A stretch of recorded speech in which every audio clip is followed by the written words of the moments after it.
नमस्कार, स्वागत है आप दर्शकों का। आप देख रहे हैं न्यूज 18 का डिजिटल प्लेटफॉर्म। मैं हूं आपके साथ रजनी चौबे।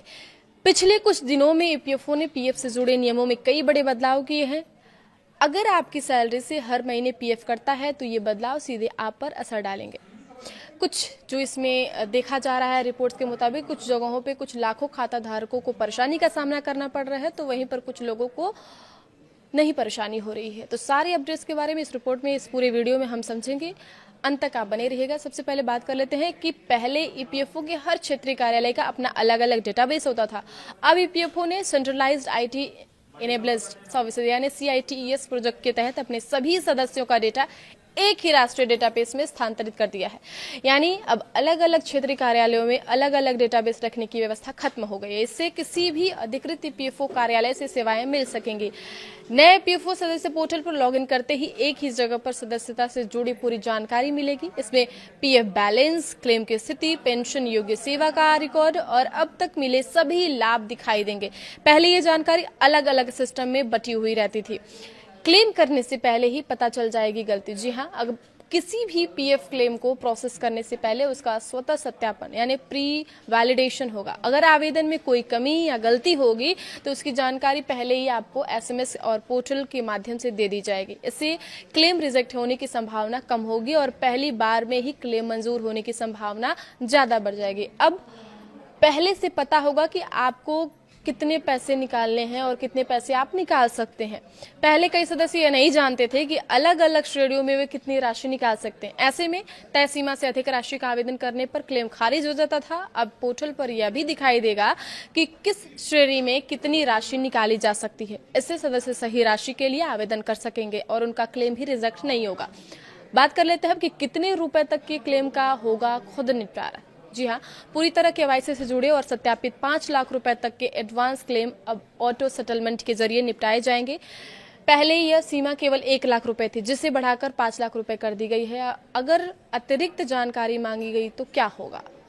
अगर क्लेम की जांच के दौरान किसी अतिरिक्त जानकारी या स्पष्टीकरण की जरूरत होती है तो ईपीएफओ ऑनलाइन ही सदस्य से जानकारी मांगेगा।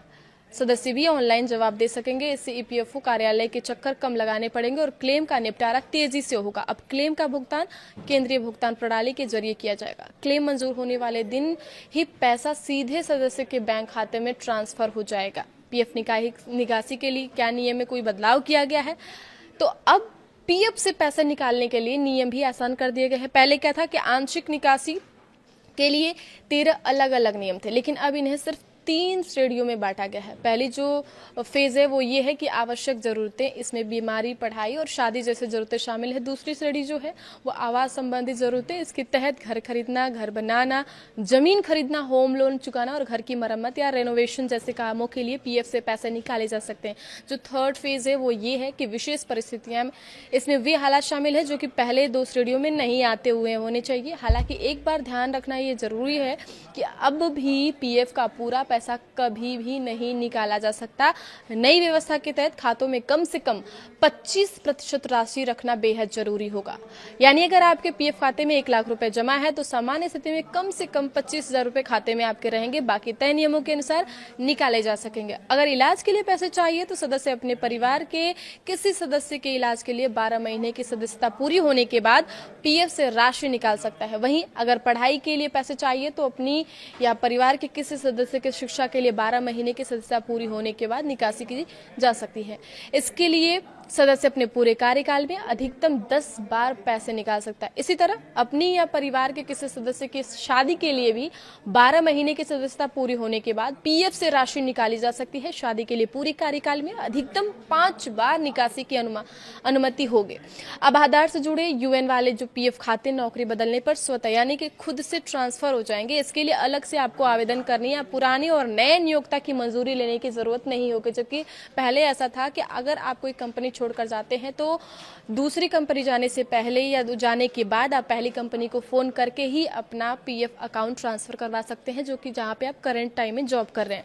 साथ ही पहले सदस्य केवल उसी क्षेत्रीय कार्यालय की सहायता ले सकते थे जहां उनका पीएफ खाता था। अब देश के किसी भी ईपीएफओ कार्यालय से सहायता और जानकारी ली जा सकेगी।